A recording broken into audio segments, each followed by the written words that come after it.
The district attorney is in the house with us tonight, and then it stars all around. Roll it, Scott.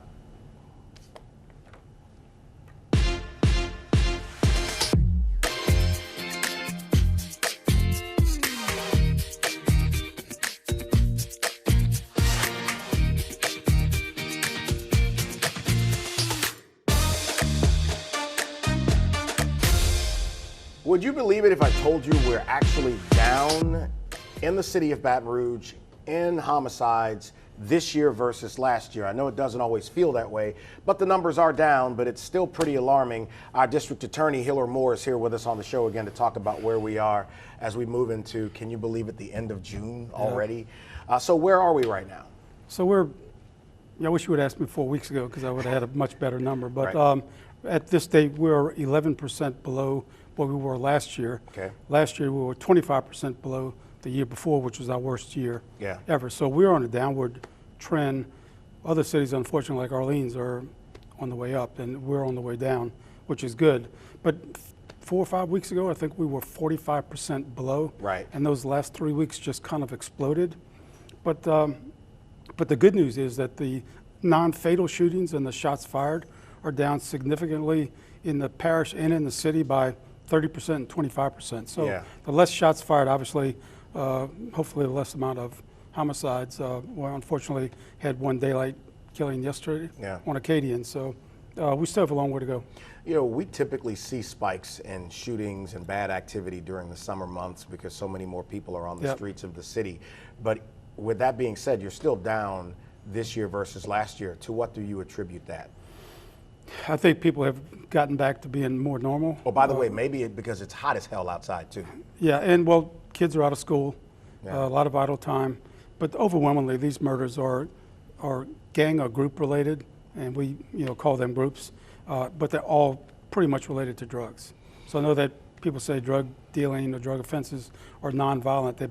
They turn very violent. That's overwhelmingly what our cases are. So there were 3 ones in the last week and a half or so that kind of stand out to me a little bit. One was about a couple of young ladies who got on social media and agreed to meet up to fight. And then one of them shows up with a gun and shoots the other one.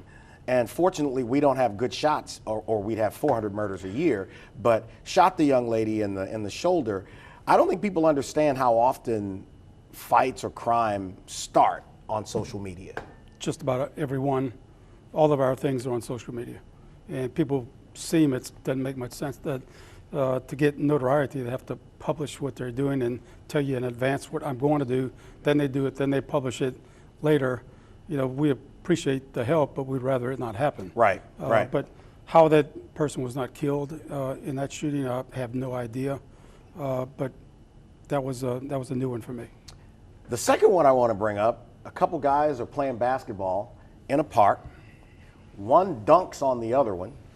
The one who got dunked on goes to his car, gets his gun, and walks his happy you-know-what back onto the court and shoots the other guy. Unfortunately, that one hit home to me in my office because the gentleman who was killed is a son of a secretary and a victim's assistance counselor, at the office. We went to his candlelight vigil Monday night. Had a lot of people there, but yeah, I mean, stupid things. And the third, which is, it's just crazy because of what it's done to this family, is the loss of Montrell Jackson's father, who was beaten to death, ultimately beaten to death outside of the Triple S. And this was, well, I'll leave it right there. There are more details to come, but in the last minute here, what message would you give to the public about where we are and what they should be thinking about?